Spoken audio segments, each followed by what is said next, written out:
প্রিয় দর্শক, আসসালামু আলাইকুম। গত ভিডিওতে আমরা যুক্তরাজ্যের অভিবাসনের বিভিন্ন রুটগুলো নিয়ে সংক্ষেপে আলোচনা করেছি। আজকে আমরা স্কিল্ড ওয়ার্কার ভিসা এই রুটটি নিয়ে বিস্তারিতভাবে আলোচনা করব। এই পদ্ধতিতে যুক্তরাজ্যে আসলে বা স্টুডেন্ট ভিসা থেকে এই ভিসায় শিফট হলে আপনি 5 বছর এই দেশে থাকার অনুমতি পাবেন। এই 5 বছর আপনাকে সেম জব ক্যাটাগরিতে একই কোম্পানি বা শর্ত সাপেক্ষে ভিন্ন কোম্পানিতে জব করতে হবে এবং এরপর আপনি স্থায়ীভাবে এখানে থাকার জন্য উপযুক্ত হবেন। এখন আসুন জেনে নেই এই স্কিল্ড ওয়ার্কার ভিসা পেতে হলে কি কি শর্তাবলী পূরণ করতে হবে। প্রথম শর্ত হচ্ছে government.uk এর স্কিল্ড ওয়ার্কার লিস্টের অন্তর্ভুক্ত লিস্টের মধ্যে আপনার জব ক্যাটাগরি হতে হবে। 2 নম্বরে সেই জব ক্যাটাগরিতে ইউকে এর যে কোনো একটি কোম্পানি যাদের আপনাকে স্পন্সর করার জন্য ইউকে গভর্নমেন্টের কর্তৃক প্রদত্ত লাইসেন্স আছে তার কাছ থেকে আপনার একটি জব অফার ম্যানেজ করতে হবে। 3 নম্বরে সেই জবের সর্বনিম্ন বাৎসরিক বেতন 38,700 পাউন্ড হতে হবে। তবে কিছু কিছু জবের ক্ষেত্রে 38,700 পাউন্ডের স্যালারি থ্রেশহোল্ড মওকুফ করা আছে। বর্তমানে যা ইমিগ্রেশন স্যালারি লিস্ট বা পূর্বে যেটি ছিল শর্টেজ অকুপেশন লিস্ট তার আওতাভুক্ত। এই শর্টেজ অকুপেশন লিস্ট বা ইমিগ্রেশন স্যালারি লিস্ট নিয়ে একটি বিস্তারিত ভিডিও থাকবে পরবর্তীতে। এরপর 4 নম্বরে যে দক্ষতা আপনার লাগবে সেটি হচ্ছে ইংরেজি ভাষার দক্ষতা, যেমন আইএলটিএস এ ন্যূনতম আপনার 4 পেতে হবে। এখন আসুন দর্শক আমরা দেখে নিই যে কোন কোন জব কোডগুলো স্কিল্ড ওয়ার্কার ভিসার জন্য উপযুক্ত। তো আমরা যদি গুগলে যাই, আমরা যদি গুগলে সার্চ দেই skilled worker visa going rates for eligible occupations, আমরা যদি প্রথম লিঙ্কটিতে যাই skilled worker visa going rates for eligible occupation codes, আপনারা এখানে কিন্তু এই যে occupation code, job type, related job titles, standard going rate, lower going rate এগুলো দেখতে পাবেন। এটার মানে হচ্ছে কোন কোন জবগুলো একটা কোডের আওতাভুক্ত করা আছে, কোন কোন জবগুলো স্কিল্ড ওয়ার্কার ভিসার জন্য উপযুক্ত, জবের টাইপ কি নাম লেখা আছে, রিলেটেড জব টাইটেলস দেখা যাচ্ছে যে একটা জব অনেক ধরনের নামে থাকতে পারে সেটা বোঝার জন্য, এবং স্ট্যান্ডার্ড গোয়িং রেট একটা দেয়া আছে আর একটা আছে লোয়ার গোয়িং রেট। তো এটি আমি একটু ক্লিয়ার করি। স্ট্যান্ডার্ড গোয়িং রেটটা হচ্ছে 38,700 স্যালারি থ্রেশহোল্ড হলেও ধরেন এই জবটি হচ্ছে চিফ এক্সিকিউটিভস এন্ড সিনিয়র অফিসিয়ালসদের জন্য। তো এই জবে তার ন্যূনতম স্যালারি হতে হবে 84,100 পাউন্ড পার ইয়ার। তার 38,700 হলে হবে না, তাকে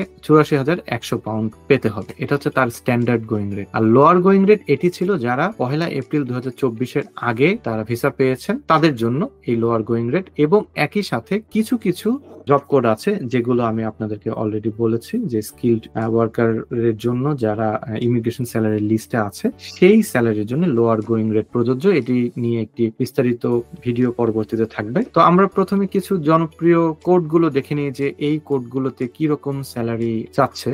প্রথমে আমি আমার নিজের জব কোড 1243 এটিতে যাই। দেখুন managers in logistics manager, supply chain manager. আমার জবে আমাকে ন্যূনতম 42,400 পাউন্ড পেতে হবে। লোয়ার গোয়িং রেট নিয়ে আমি এখন কথা বলছি না। তো এটি হচ্ছে আমার জব কোডের আমার রিকোয়ারমেন্ট। এখন আমরা আরো কিছু জব কোড দেখি।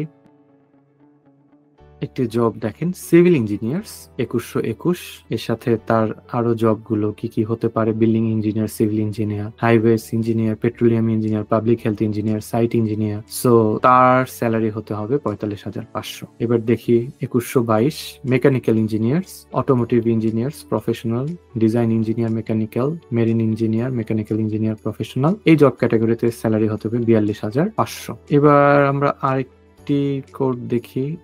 আমি পরিচিত কিছু কোড জব যেগুলো আমাদের দেশে অনেক কমন সেই জবগুলো বলছি। যেমন এখানে দেখেন teachers of English as a foreign language, TfL English as a second language teacher, তার হচ্ছে 36,600 পাউন্ড তার স্যালারি থ্রেশহোল্ড। তার মানে 38,700 তার জন্য প্রযোজ্য না, তার 36,600 পাউন্ড পেলেই সে স্পন্সরশিপের জন্য যোগ্য হবে। এরপরে আমরা আরেকটা দেখি 3,544। এরপরে দেখি 3,544 data analyst, data officer, data quality analyst, information management analyst, organisation and methods analyst. তার কিন্তু 33,200 পাউন্ড গোয়িং স্যালারি রেট। তার মানে তাকে 38,700 লাগছে না, তার জন্য 33,200 পেলেই তার চলবে। এরপরে আমরা যাই 3553 মার্চেন্ডাইজার্স। দেখেন merchandisers, demand planner, merchandiser sales, merchandiser supply chain analyst, তাদের জন্য কিন্তু 30,960। বাংলাদেশে কিন্তু অনেক গার্মেন্টস সেক্টরে অনেক মার্চেন্ডাইজার আছেন যারা কিন্তু 38,700 স্যালারি পাওয়ার দরকার নাই, তাদের জন্য 30,960 পাউন্ডের একটি জব ম্যানেজ করলে কিন্তু তারা স্পন্সরশিপ ভিসায় এলিজিবল হবেন। এরপর আসি 3571। দেখেন Human Resources and Industrial Relations Officers. That means HR officer, Employment Consultant, Human Resources Advisor, Human Resources Analyst, Recruitment Consultant, Talent Attraction Consultant. দেখেন তার কিন্তু স্যালারি 30,960, তাকে কিন্তু 38,700 স্যালারি পেতে হচ্ছে না, 30,960 পাউন্ড পার ইয়ার। এরপরে ফিনান্স অফিসার আমরা দেখবো 4124।